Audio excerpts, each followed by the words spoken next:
আলফা স্বাধীনৰ অমৰ মৃতক দিৱস পালন অমৰ মৃতক দিৱস উপলক্ষে আলফাৰ সেনাধ্যক্ষ পৰেশ বৰুৱাই বিশেষ ভিডিঅ' বাৰ্তা প্ৰেৰণ কৰিলে সংবাদ মাধ্যমলৈ অমৰ মৃতক দিৱসৰ দিনটো প্ৰাণ হেৰুৱা প্ৰতিজন সদস্য তথা পৰিয়ালৰ লোকলৈ সমবেদনা জ্ঞাপন কৰে আলফা স্বাধীনে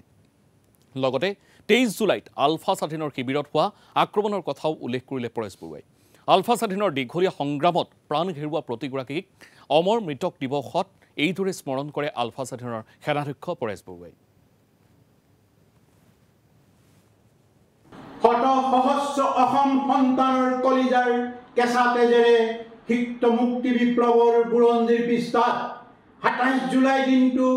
থলগিৰি জনগণৰ মানসপটত চিৰস্মৰণীয় হৈ আহিছে সংযুক্ত মুক্তি বাহিনী অসম স্বাধীন সংগঠনৰ লক্ষ্য উদ্দেশ্য নীতি আদৰ্শত অনুপ্ৰাণিত হৈ অদম্য সাহস আৰু নিভাজ দেশ প্ৰেমৰ অনুক্ৰম নিৰ্দেশন দাঙি ধৰা আজিৰ এই অমৰ মৃতক দিৱসৰ ৰক্ত ৰঞ্জিত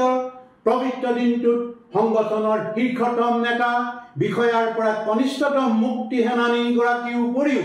যিসকল সাধাৰণ থলগিৰি জনগণ ঔপনিৱেশিক ৰাষ্ট্ৰ সন্ত্ৰাসৰ বলি হৈ মৃত্যুক আঁকোৱালি ল'ব লগা হ'ল সেই প্ৰতিগৰাকী অমৰ মৃতকৰ আত্মবলিদানক কৃতজ্ঞতাৰে মই গভীৰ শ্ৰদ্ধাঞ্জলি অৰ্পণ কৰিছোঁ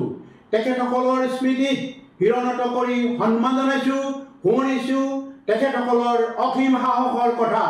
সোণহেৰীয়া বুৰঞ্জীয়ে হাত বাউলি ৰিঙিয়াই থকা অসমৰ আজন্ম ৰাজনৈতিক অধিকাৰ পুনৰ প্ৰতিষ্ঠাৰ হকে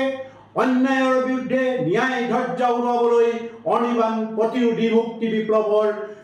শত্ৰুৱে কালি লৈ যোৱা শত শত বীৰ অসম সন্তানৰ গৌৰৱান্বিত পিতৃ মাতৃ তথা পৰিয়াল পৰিজনক সমবেদনা জ্ঞাপন কৰিছোঁ।